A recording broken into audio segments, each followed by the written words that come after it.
এটা ঈদ ভাঙা মাস তো বেচা কিনা চলবে এই জন্য ঠিক আছে। দর্শক বন্ধুরা আসসালামু আলাইকুম। দর্শক, ঘন্টায় ঘন্টায় পরিবর্তন হচ্ছে পেঁয়াজ এবং রসুনের দাম। আমরা রয়েছি পেঁয়াজ এবং রসুনের পাইকারি হাটে। আমরা এই মুহূর্তে হাজিরহাটে অবস্থান করছি। এই হাজিরহাট থেকে জানিয়ে দেবো কেমন দাম রয়েছে। আমাদের সাথে রয়েছে একজন ব্যবসায়ী ভাই। ভাই আসসালামু আলাইকুম। ওয়ালাইকুম আসসালাম। কেমন আছেন দাদা ভাই? আলহামদুলিল্লাহ ভালো। ব্যবসা বাণিজ্য কেমন চলছে? চলছে কোন রকম, মোটামুটি চলছে। মোটামুটি চলছে। আচ্ছা, আজকে পেঁয়াজ এবং রসুন কিনছেন? জি কিনছি। আচ্ছা, পেঁয়াজ কত মন কিনছেন এবং রসুন কত মন কিনছেন দাদা? পেঁয়াজ 60 মণ, রসুন 20 মণ। পেঁয়াজ 60 এবং রসুন 20। পেঁয়াজ এবং রসুন কি এক জায়গায় যাবে? এক জায়গায় যাবে। কোথায় যাবে দাদা? এটা যাবে গাজীপুর, সবিপুর। গাজীপুর? আচ্ছা, ঢাকা ডিস্ট্রিক্টে?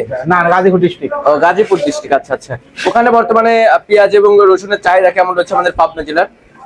মানে 16 চলতেছে, 16 বেচা কিনা খুব কম। 16। আচ্ছা, পাইকারি হাটে আমদানি কেমন রয়েছে? আমদানি পর্যাপ্ত পরিমাণ। পর্যাপ্ত পরিমাণে আমদানি আছে। আচ্ছা দাদা, আমরা এই যে এখানে যে পেঁয়াজগুলো দেখতে পাচ্ছি, এই পেঁয়াজ কিনছেন নাকি? জি জি জি। আচ্ছা, রসুন এখানে এটা এটা না, ওই যে নেট ভর্তিছে। ও আচ্ছা, ওই সাইডে। আচ্ছা, পেঁয়াজের বাজার মূল্য কত রয়েছে আজকে? আজকে বাজারে লাগে 15, 1550 টাকা।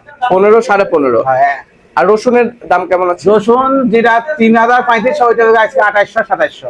কোয়ালিটি ভেদে। হ্যাঁ, কোয়ালিটি। এই যে আপনারা যারা ব্যবসায়ী রয়েছে তারা তো মনে হচ্ছে এখন বর্তমানে যে দাম আছে, এই যে গতকালকে তুলনায় আজকে বাজারে একটু কমতি রয়েছে, এতে তো যারা ব্যবসায়ী আছেন তারা তো মনে হয় চরম বিপকের মধ্যে রয়েছেন। বিভাগের মধ্যে আছে। আচ্ছা, এতে কি সরকারের কাছে আপনাদের কোনো চাওয়া পাওয়া রয়েছে ব্যবসায়ী হিসাবে? কিছুই চাওয়া পাওয়ার নাই। আচ্ছা আচ্ছা আচ্ছা। বাংলাদেশের কৃষকদের কি অবস্থা? তারা কি ন্যায্য মূল্য পাচ্ছে এখন? এরাও ন্যায্য মূল্য পাইতেছে না। কেমন বাজার হলে ন্যায্য মূল্য হবে? 2000 টাকা উপরে ন্যায্য মূল্য পায়। 2000 টাকার উপরে? আচ্ছা আচ্ছা। তার একটা বিষয় জানতে চাচ্ছি, আমাদের বাংলাদেশের কৃষকের ঘরে তো মনে হয় এবার পর্যাপ্ত পরিমাণে পেঁয়াজ আছে না? পেঁয়াজ আছে। এই পেঁয়াজ থাকা অবশ্যই কি এলচি পেঁয়াজ দরকার আছে দাদা? প্রশ্নই আসে না। এলচি পেঁয়াজ তেমন একটা দরকার নেই। না। আর এই যে পেঁয়াজের বাজার যে হুট করে কমে যাচ্ছে, রাতারাতি যে পরিবর্তন হচ্ছে, এটা কারণ কি আসলে? এটা ঈদ ভাঙা মাস তো বেচা কিনা চলবে এই জন্য ঠিক আছে। আচ্ছা আচ্ছা। এই অবস্থা। তো ঠিক আছে দাদা, ধন্যবাদ আপনাকে। দর্শক, আমরা সরাসরি ব্যবসায়ী ভাইয়ের সাথে ছিলাম। তো কথা বলে যেমনটি জানতে পেরেছে, আজকে প্রতিমন পেঁয়াজ বেচা কিনা হয়েছে 15, 16। কোয়ালিটি ভেদে কিন্তু দাম নির্ভর করছে। ওই যে একটি কথাই আছে যে যত গুড় তত মিঠা। তো যত ভালো কোয়ালিটির পেঁয়াজ আছে তত ভালো দাম। তো দর্শক বন্ধুরা, আপনাদের জেলায় কেমন দাম রয়েছে একটু জানিয়ে দিবেন কমেন্টের মাধ্যমে। আমরা কিন্তু সরাসরি পাইকারি হাটে রয়েছি, হাজির হাটে রয়েছি।